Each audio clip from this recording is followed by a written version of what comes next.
Fourth semester students, topic on the job training. So methods of ಟ್ರೈನಿಂಗಲ್ಲಿ on the job and off the job ಅಂತ ಎರಡು division ಇದೆ. So ಅದರಲ್ಲಿ on the job training ಅಂದರೆ ಏನು, ಅದರ ಫೀಚರ್ಸ್ ಏನು, ಮೆರಿಟ್ಸು, ಡಿಮೆರಿಟ್ಸು, ಮೆಥಡ್ಸು, ಇದ್ರ ಬಗ್ಗೆ ನಾವು ತಿಳ್ಕೊಳ್ತೀವಿ.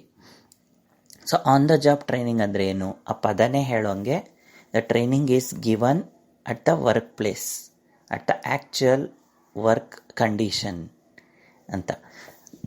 ಅಂದರೆ ಟ್ರೈನಿಂಗ್ನ ಯೂಶಲಿ ಕೊಡೋದು ಎಲ್ಲಿ ಅಂದರೆ, ಎಲ್ಲಿ ಒಬ್ಬ ಉದ್ಯೋಗಿ ಕೆಲಸ ಮಾಡ್ತಾ ಇರ್ತಾರೋ ಅದೇ ಸ್ಥಳದಲ್ಲಿ. ಸೊ ಹೊಸ ರೀತಿಯ ಕೌಶಲ್ಯಗಳು, ಜ್ಞಾನ, ಸಾಮರ್ಥ್ಯವನ್ನು ಹೆಚ್ಚಿಸೋದಕ್ಕೆ ಅಲ್ಪಾವಧಿಯಲ್ಲಿ ಕೊಡ್ಬೋದಾದಂಥ ಒಂದು ತರಬೇತಿ. It is given short term period of time. ಅಂದರೆ ಈಗ ಏನೋ ಒಂದು ಎಮರ್ಜೆನ್ಸಿ ಇರುತ್ತೆ. ಸೊ ಅಂಥ ಟೈಮಲ್ಲಿ ತುಂಬ ಟೈಮ್ ತೊಗೊಳಕ್ಕಾಗಲ್ಲ ಅಂಥ ಸ್ಕಿಲ್ಸ್ನ ಕಲಿಸೋದಕ್ಕೆ. ಈಗ ಫಾರ್ ಎಕ್ಸಾಂಪಲ್ ಎಲೆಕ್ಷನ್ಗೆ ಹೊಸದಾಗಿ ಏನೋ ಅಪ್ಡೇಟ್ ಮಾಡಿರ್ತಾರೆ ಮಿಷಿನ್ಸಲ್ಲಿ ಎಲ್ಲ. ಸೊ ಅದನ್ನು ಕಲಿಸೋದಕ್ಕೆ ಆ ಮಿಷಿನ್ಸ್ ಇಟ್ಕೊಂಡು ತತ್ಕ್ಷಣಕ್ಕೆ ಹೇಳ್ಕೊಡ್ಬೇಕಾಗುತ್ತೆ. ಸೊ ಆ ರೀತಿಯಲ್ಲಿ ಇಂಡಸ್ಟ್ರೀಸಲ್ಲಿ ಹೊಸ ಮಿಷಿನ್ಸು, ಹೊಸ ಟೆಕ್ನಿಕ್ಸ್ ಬರ್ತಾ ಇರುತ್ತೆ. ಸೊ ಅದು ಅಪ್ಡೇಟ್ ಆದಂಗೆ ಅದ್ರ ಬಗ್ಗೆ ಇಮಿಡಿಯೇಟ್ ಸೂಪರ್ವೈಸರ್ ಯಾರಿರ್ತಾರೆ ಒಬ್ಬ ಎಂಪ್ಲಾಯಿಗೆ, ಆ ಇಮಿಡಿಯೇಟ್ ಸೂಪರ್ವೈಸರ್ಸು ಅದನ್ನು ಹೇಳ್ಕೊಡುವಂಥದ್ದು.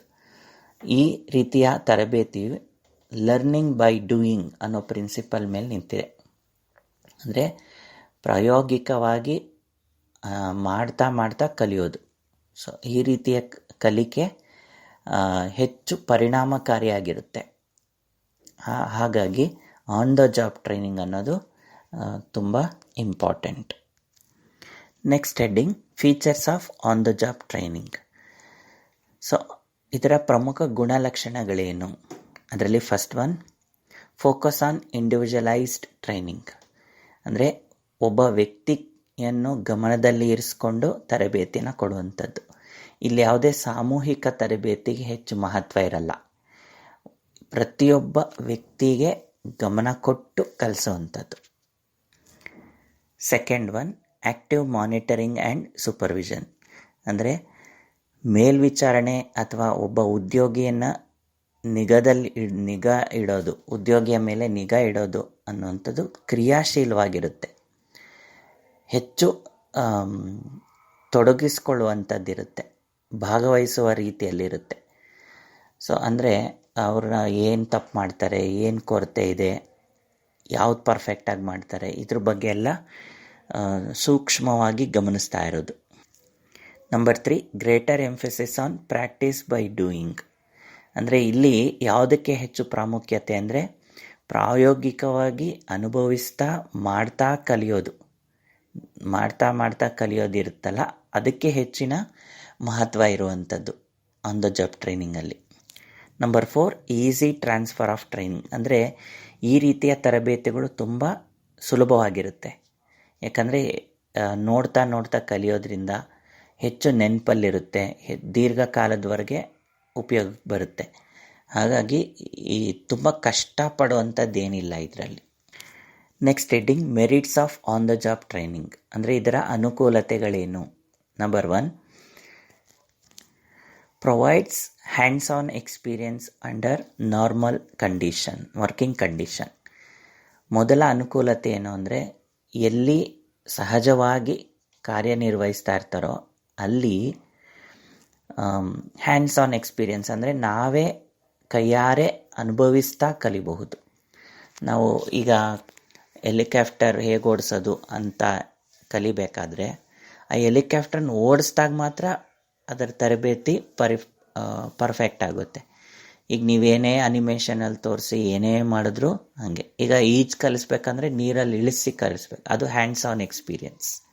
ಸೊ ಆ ರೀತಿಯ ಅನುಕೂಲತೆ ಇದೆ. Second one, helps to build good relationship between supervisors and subordinates. ಅಂದರೆ ಈ ಮೇಲ್ವಿಚಾರಕರು ಮತ್ತು ಕೆಲಸಗಾರರ ನಡುವೆ ಉತ್ತಮ ಸಂಬಂಧವನ್ನು ಏರ್ಪಡಿಸೋಕ್ಕೆ ಸಾಧ್ಯ ಆಗುತ್ತೆ.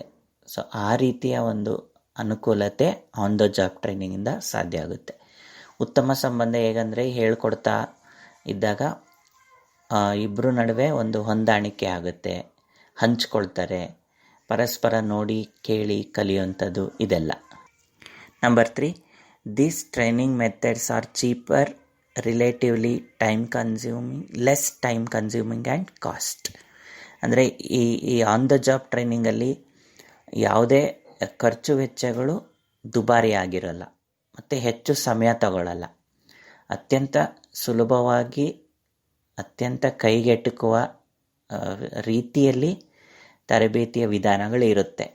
ಯಾಕಂದರೆ ಎಲ್ಲವೂ ವರ್ಕ್ ಪ್ಲೇಸಲ್ಲಿರೋದ್ರಿಂದ. ಸೊ ಇದು ಅನುಕೂಲತೆ. Number 4, this includes 3 loss of learning: law of readiness, law of exercise and law of effect. So ನಿಮಗೆ ಲರ್ನಿಂಗ್ ಥಿಯರೀಸ್ ಬಗ್ಗೆ ಸೈಕಾಲಜಿಲಿ ಒಂದಿದೆ. ಅಂದರೆ ಕಲಿಯುವಾಗ ಒಬ್ಬ ವ್ಯಕ್ತಿ ಯಾವ ನಿಯಮಕ್ಕೆ ಒಳಪಟ್ಟು ಕಲಿತಾನೆ ಅಂತ. ಸೊ ಅದರಲ್ಲಿ ಲಾ ಆಫ್ ರೆಡಿನೆಸ್ ಅಂದರೆ ಸಿದ್ಧವಾಗೋದು ಕಲಿಕೆಗೆ, ಲಾ ಆಫ್ ಎಕ್ಸಸೈಸ್ ಅಂದರೆ ಅದನ್ನು ಮಾಡ್ತಾ ಮಾಡ್ತಾ ಕಲಿಯೋದು, ಮತ್ತು ಲಾ ಆಫ್ ಎಫೆಕ್ಟ್ ಅಂದರೆ ಕಲಿಕೆಯ ಪರಿಣಾಮದ ನಿಯಮ. ಈ ಮೂರೂ ನಿಯಮಗಳನ್ನು ಆನ್ ದ ಜಾಬ್ ಟ್ರೈನಿಂಗಲ್ಲಿ ನಾವು ನೋಡಬಹುದು. ಅಂದರೆ ಉದ್ಯೋಗಿಗೆ ತುಂಬ ಅಗತ್ಯ ಇರುತ್ತೆ. ಸೊ ಹಾಗಾಗಿ ಸಿದ್ಧರಾಗ್ಬಿಟ್ಟಿರ್ತಾರೆ ಕಲಿಯೋದಕ್ಕೆ. ಎರಡನೇದು ಮಾಡ್ತಾ ಮಾಡ್ತಾ ಕಲಿಯೋದು, ಎಕ್ಸಸೈಸ್. ಮತ್ತು ಮೂರನೇದು ಕಲಿತಂಥ ಪರಿಣಾಮ ಇರುತ್ತಲ್ಲ, ಅದು ತುಂಬ ದೀರ್ಘಾವಧಿಯಾಗಿರುತ್ತೆ, ಆ್ಯಕ್ಟಿವ್ ಆಗಿರುತ್ತೆ, ಪಾರ್ಟಿಸಿಪೇಟಿವ್ ಆಗಿರುತ್ತೆ. ಸೊ ಹಾಗಾಗಿ ಇದು ಅನುಕೂಲತೆಗಳು. Next heading, demerits of on the job training. So ಇದರ ಅನಾನುಕೂಲತೆಗಳೇನು?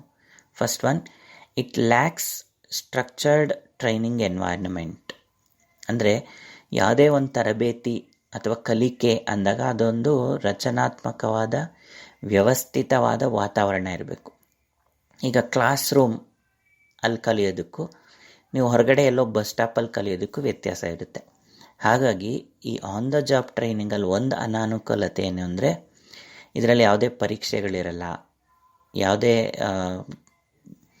ಒಂದು ನಿಗದಿತ ಸಮಯ ಅನ್ನೋದಿರಲ್ಲ, ನಿಗದಿತ ಅವಧಿ ಅನ್ನೋದಿರಲ್ಲ. ಸೊ ಇದು ಒಂದು ಅನಾನುಕೂಲತೆ. Second, poor training skills of managers.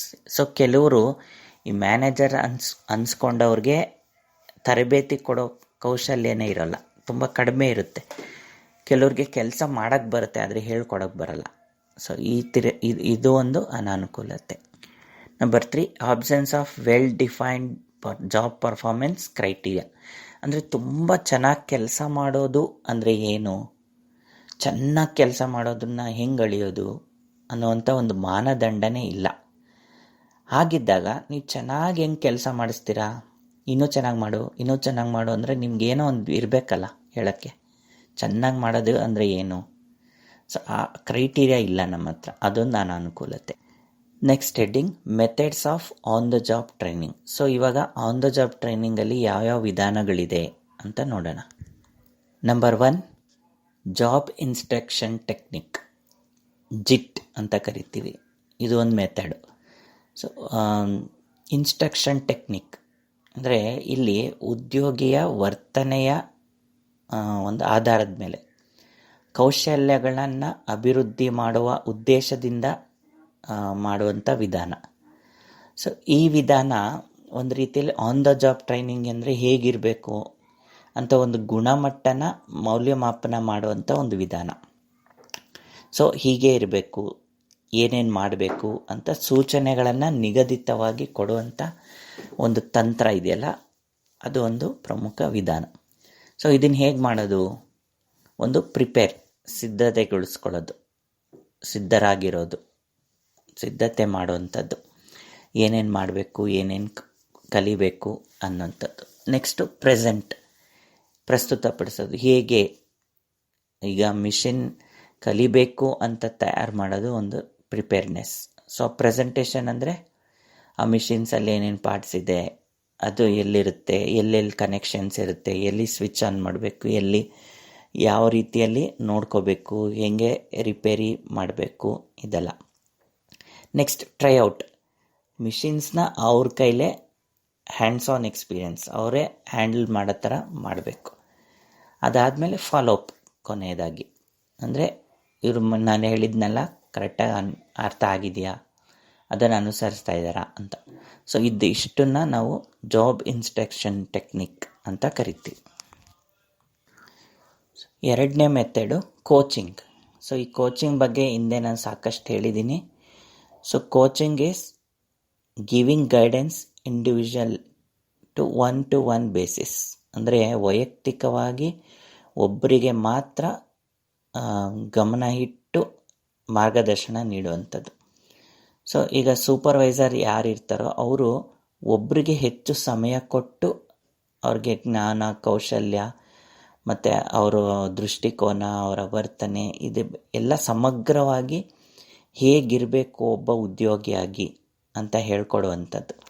So ಇದಕ್ಕೆ ಸಾಕಷ್ಟು ಸಮಯ ಬೇಕು, ಪೇಷನ್ಸ್ ಇರಬೇಕು, ಕಲಿಸುವ ಮನಸ್ಥಿತಿ ಇರಬೇಕು, ಇದೆಲ್ಲ ಇರಬೇಕು. ಸೊ ಇಂಥದ್ದನ್ನು ನಾವು ಕೋಚಿಂಗ್ ಅಂತ ಕರಿತೀವಿ. ಥರ್ಡ್ ಮೆಥಡು ಅಪ್ರೆಂಟಿಸ್ಶಿಪ್ ಟ್ರೈನಿಂಗ್ ಅಂತ. ಸೊ ಈಗ ಯೂಶಲಿ ITI ಡಿಪ್ಲೊಮಾ ಆದವ್ರಿಗೆ ಆ ಕೋರ್ಸ್ ಆಗಿದ ತಕ್ಷಣ 1 ವರ್ಷನೋ 2 ವರ್ಷನೋ ಅಪ್ರೆಂಟಿಸ್ಶಿಪ್ ಟ್ರೈನಿಂಗ್ ಅಂತ ಇರುತ್ತೆ. ಅಂದರೆ ಇದು ಒಂಥರ ಶೈಕ್ಷಣಿಕ ಮತ್ತು ಔದ್ಯೋಗಿಕ ಎರಡನ್ನೂ ಒಳಗೊಂಡಂಥ ತರಬೇತಿ. ಸೊ ಈಗ ITIಲಿ ಅವರು ಒಂದು ಕಾಲೇಜಲ್ಲಿ ಅಥವಾ ಕ್ಲಾಸಲ್ಲಿ ಹೇಗೆ ಮಿಷಿನ್ಸ್ ಹ್ಯಾಂಡ್ಲ್ ಮಾಡೋದು ಅಂತ ಕಲ್ತಿರ್ತಾರೆ. ನಿಜವಾದ ವರ್ಕಿಂಗ್ ಎನ್ವೈರ್ಮೆಂಟಲ್ಲಿ ಕಲಿಸೋವಂಥದ್ದನ್ನೇ ನಾವು ಅಪ್ರೆಂಟಿಸ್ಶಿಪ್ ಟ್ರೈನಿಂಗ್ ಅಂತೀವಿ. ಇಲ್ಲಿ ವೇಜಸ್ನ ಸ್ಟೈಫಂಡ್ ಥರ ಕೊಡ್ತಾರೆ ಟ್ರೈನೀಸ್ಗೆ. ಕಲಿಯೋದಲ್ಲದೆ ಅದಕ್ಕೆ ಸ್ವಲ್ಪ ಹಾನರರಿ ಗೌರವಧನದ ಥರ ತಗೊಳ್ಬೋದು, ಶಿಷ್ಯ ವೇತನ ಅಂತಲೂ ಹೇಳ್ಬೋದು ಅದನ್ನು. ಇದು ಪ್ರತಿಯೊಬ್ಬ ಉದ್ಯೋಗಿಗಳಿಗೆ ಕೊಡಲೇಬೇಕು ಕಾನೂನಿನ ರೀತಿಯಲ್ಲಿ, ಯಾಕಂದರೆ ಅದು ನಿಯಮದ ಒಂದು ಭಾಗ ಕೂಡ ಹೌದು. ಸೊ ಹಾಗಾಗಿ ಇದು ಕೊಡುವಂಥದ್ದು. ಮತ್ತು ಬಹುತೇಕ ಇದನ್ನು ಮ್ಯಾನುಫ್ಯಾಕ್ಚರಿಂಗ್ ಇಂಡಸ್ಟ್ರೀಸಲ್ಲಿ ಇದು ಕಂಪಲ್ಸರಿ ಇದ್ದೇ ಇರುತ್ತೆ, ಅಪ್ರೆಂಟಿಸ್ಶಿಪ್ ಟ್ರೈನಿಂಗ್ ಅಂತ. Next fourth method mentoring. So ಇದು ಒಂದು ರೀತಿಯ ಕೋಚಿಂಗ್ ಥರನೇ, ಆದರೆ ಈ ಕೋಚಿಂಗಲ್ಲಿ ಟೈಮು ಶಾರ್ಟ್ ಪೀರಿಯಡ್ ಆಫ್ ಇರುತ್ತೆ. ಮೆಂಟರಿಂಗಲ್ಲಿ ಇನ್ನೂ ಹೆಚ್ಚು ಗಾಢವಾದ ಸಂಬಂಧದೊಂದಿಗೆ ಏರ್ಪಡುತ್ತೆ. ಸೊ ಮೆಂಟರಿಂಗಲ್ಲಿ ಏನು ಅಂದರೆ ಯಾರು ಗೈಡೆನ್ಸ್ ತಗೋತಾರೋ ಎಂಪ್ಲಾಯಿ, ಅವರು ರೆಸ್ಪಾನ್ಸಿಬಿಲಿಟಿ ತಗೊಳ್ಬೇಕು ಕಲಿಯೋದು ಮತ್ತು ಬೆಳವಣಿಗೆ ಆಗೋದು ಇದ್ರ ಬಗ್ಗೆ. ಈ ಮೆಂಟರ್ ಯಾರಿರ್ತಾರೋ ಅವರು ಜಸ್ಟ್ ಅವರ ಅನುಭವಗಳನ್ನ ಶೇರ್ ಮಾಡ್ತಾರಷ್ಟೆ. ಆ ಅನುಭವಗಳಿಂದ ಇವ್ರು ಏನು ಕಲಿತಾರೆ ಅನ್ನೋದನ್ನು ಡಿಸೈಡ್ ಮಾಡಬೇಕು. ಸೊ ಈ ಥರದ ಮೆಥಡನ್ನು ನಾವು ಮೆಂಟರಿಂಗ್ ಅಂತ ಕರಿತೀವಿ. ಇದು ಲಾಂಗ್ ಟರ್ಮ್ ಆಗಿರುತ್ತೆ. Next fifth method job rotation. ಅಂದರೆ ಒಂದೇ ಕೆಲಸ ಮಾಡ್ತಾ ಇದ್ದರೆ ಅದೊಂದು ಸ್ವಲ್ಪ ಬೋರಿಂಗ್ ಆಗ್ಬೋದು, ಅಥವಾ ಒಂಥರ ಮೊನಾಟನಸ್ ಆಗ್ಬೋದು, ಏಕತಾನತೆ ಆಗ್ಬೋದು. ಹಾಗಾಗಿ ಅದನ್ನು ತಪ್ಪಿಸೋದಕ್ಕೆ ಮತ್ತು ಹೊಸ ಕೌಶಲ್ಯಗಳನ್ನ ಕಲಿತಾ ಒಂದು ವಿಸ್ತಾರವಾದ ವ್ಯಾಪ್ತಿಯನ್ನು ಹೊಂದಬೇಕು, ಎಲ್ಲದನ್ನೂ ಗೊತ್ತಿರಬೇಕು. ಒಂದು ಕಂಪ್ನಿಯಲ್ಲಿ ಓವರಾಲ್, ಈಗ ಆಲ್ರೌಂಡರ್ ಅಂತ ಇರ್ತಾರಲ್ಲ ಆ ಥರ ಓವರಾಲ್ ವರ್ಕರ್ ಆಗಿ ಒಂದು ಕಂಪ್ನಿಯಲ್ಲಿ ಇರಬೇಕು ಅನ್ನೋ ಉದ್ದೇಶದಿಂದ ಒಂದು ಜಾಬಿಂದ ಇನ್ನೊಂದು ಜಾಬ್ಗೆ ಸ್ವಲ್ಪ ಟ್ರಾನ್ಸ್ಫರ್ ಮಾಡೋದು, ರೊಟೇಟ್ ಮಾಡೋದು. ಈ 1 ವರ್ಷ ಇಲ್ಲಿ ಮಿಷಿನ್ ಹ್ಯಾಂಡ್ಲ್ ಮಾಡಲಿ, ನೆಕ್ಸ್ಟು ಮಿಷಿನ್ನ ರಿಪೇರಿ ಮಾಡಲಿ, ನೆಕ್ಸ್ಟ್ ವರ್ಷ ಆ ಮಿಷಿನ್ ಹ್ಯಾಂಡ್ಲ್ ಮಾಡೋದು, ರಿಪೇರಿ ಮಾಡೋದು, ಸರ್ವಿಸ್ ಮಾಡೋದು, ಇದನ್ನೆಲ್ಲ ನೋಡ್ಕೊಳ್ಳೋದಾಗಲಿ. ಈ ಥರ ಬೇರೆ ಬೇರೆ ಪೊಸಿಷನ್ಸಲ್ಲಿ ಚಾಲೆಂಜಸ್ನ ಕೊಡ್ತಾ ಇದ್ದಾಗ ಅವ್ರಿಗೆ ಇನ್ನೂ ಹೆಚ್ಚು ಇಂಟ್ರೆಸ್ಟ್ ಕ್ರಿಯೇಟ್ ಆಗುತ್ತೆ. ಇದಿಷ್ಟು on the job training. Okay, thank you.